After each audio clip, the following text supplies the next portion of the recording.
Hello, I'm Alyssa Nadworny, and you're listening to NPR's Book of the Day.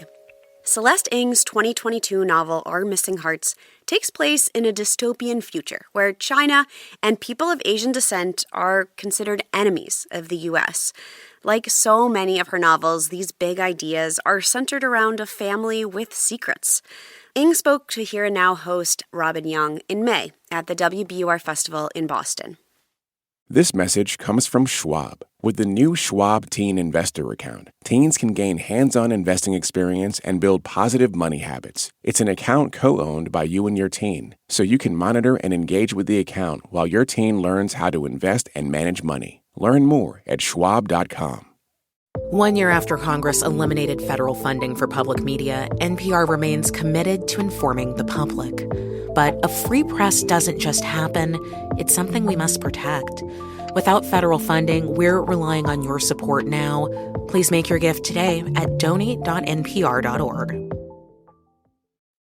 Welcome, Celeste Ng. Thank you.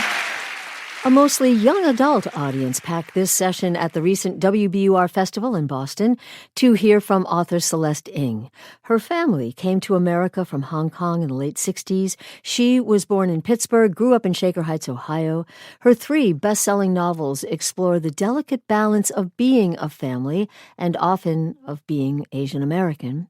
In the first book, Everything I Never Told You, there is much an Asian American family never tells each other. Then one day, a favorite child is found at the bottom of a pond. In Little Fires Everywhere, which was also a TV miniseries, a mother strives for perfection. A daughter, who was not the favorite child, burns the family house down as the family stands outside watching it go. Celeste Ng's most recent novel, Our Missing Hearts, is about an America that has become a dystopian authoritarian regime after a financial collapse. Children can be removed from homes if parents question the government. A mother of Asian descent fights to save her child and the country. Where does Celeste Ng get these ideas? Let's find out. Here's a portion of our conversation with author Celeste Ng. You write in one of your fantastic author's notes at the end of the book, you start by envisioning and imagining. Your first book started with imagining a girl floating to the bottom of water. This girl does not get saved. So how do you do that? How do you stay with an image and let it go there? I think I write because I'm really interested in people, and all of the stories that I end up writing are me investigating something that I don't understand. How did this girl end up in the lake? And I'll tell myself, just spend some time with this character. Where did they grow up? What's bothering them? And the more I get to know them, the easier it is to sort of figure out how they would behave in any scenario. So that's how I approach it. You understand, of course, that this conversation that you're having with them is with you. Yes. Right? That occurred to me as it was coming out of my mouth. Yeah, that's wacky. You write in Little Fires about the mom who wants this perfect family in Shaker Heights. We also see in your writing that Asian American children are told to not attract attention, to not stand out, to be perfect. So how much of your writing is working through your own experience? I do think that a lot of it is me emotionally working through some of my experiences. In my first elementary school, I was born outside of Pittsburgh, and I was one of 2 people of color. There was one black girl, and there was one Jewish girl, and then there was me, the one Asian girl, and we were the only ones who were sort of different. And so I've had some experience of knowing what it's like for people to look at you and assume one thing about you. Working out how people view you. Mm-hmm. I mean, it's just othering throughout all the books. When it's time for an Asian American kid, this is in your first book, to be it in a game of Marco Polo, all the other kids climb out of the pool. Or a cashier learns somebody in her line is Chinese and pulls back her eyes into slits. If I've got this right in the author's notes, you didn't have to imagine you saw or heard or lived them. Yeah, I think every example of anti-Asian discrimination in all 3 of my books is something that either I've experienced or one of my friends who's Asian has. That's sometimes a shock to people to realize just how common and pervasive it still is. Right after Everything I Never Told You was published, I had a number of readers come up to me with the best meaning say, I didn't realize that Asian Americans face discrimination. Well, and I want to say that at one point you write, it wasn't really bad for our family. There was that guy who got in our faces at a bus stop and spat at us and then told you all to go back to Vietnam or Korea or wherever the hell you came from. Mm-hmm. That's not bad. That would have traumatized, I would think. I think it did traumatize me. I mean, I was 11 at the time, and I was standing at a bus stop in downtown Cleveland. I guess what I mean by it's not that bad was that even though that was terrible, for most of my life, I didn't feel a physical fear, which is something that many other people do fear. I think about that as a parent with, a part Asian child. How much do I want to tell him to put him on his guard?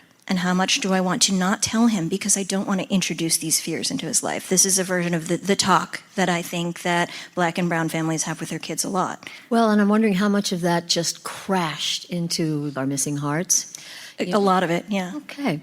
This is about a government that has just cracked down with this policy, packed. But the reason for it, people out of work, people starving, the blame is placed on China. And Asian people are thrown to the ground and stomped on, and nobody stops, nobody looks. Whoa. Is that your worst nightmare come true on paper? I mean, it's one of my worst nightmares and came true in real life. There is one scene in the novel that takes place in Midtown Manhattan. That was one of the few places where I really borrowed directly from life. In the spring of 2020, there was a lot of anti-Asian hate. There was a case in which a person was grabbed and stomped in Midtown in the middle of the day. Nobody did anything except for the doorman at the building that this happened in front of, and he came out and he closed the door.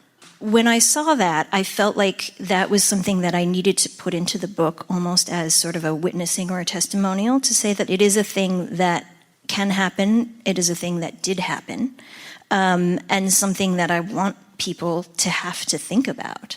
And I'm wondering, too, if the fact that there's a heroic mom, super mom, in a way, how much is this you and your son? Some. I do think she is me working through some of those issues, because one of the questions that I had going into the novel is, how do you raise a child in this world knowing that this world is going to be hostile to them? I think, honestly, the way that the mother in the book is the most like me is the fact that she didn't plan to do any of this. So I think if she had been given her choice, like many of us, she would have chosen to just sit this out. You don't realize how pressing the problems are until they're right at your doorstep. I have to tell you, this was sweaty palm reading. And here I just want to ask you about something you do in all your books. There's something always lovely. There's art, including a yarn protest. Yeah, it's called yarn bombing.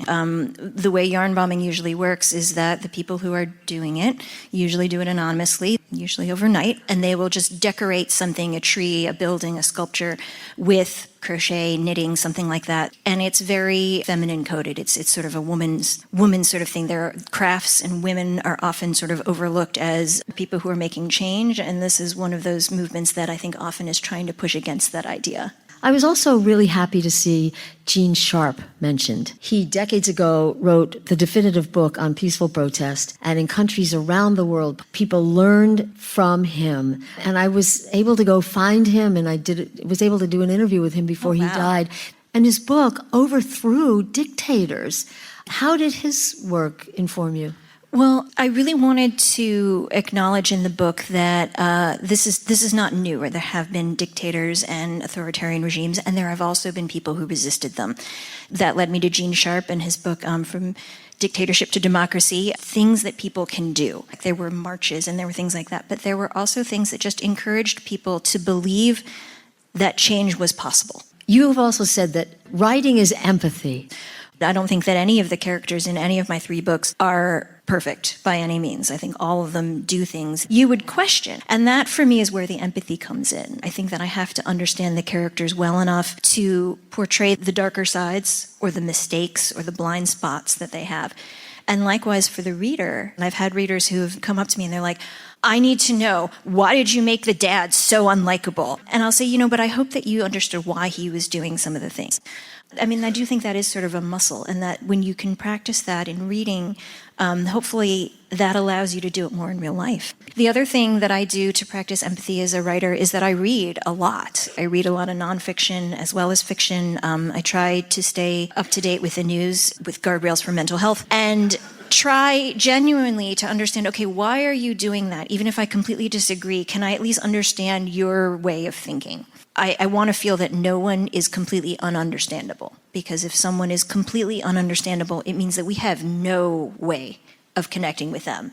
And I can't think that about other humans. So what I always want at the end, I hope the book raises some questions for you to think, is there someone that I have been misjudging or seeing a different way? And is there a way that I can see them differently? Author Celeste Ng at the recent WBUR Festival. Her latest book, Our Missing Hearts.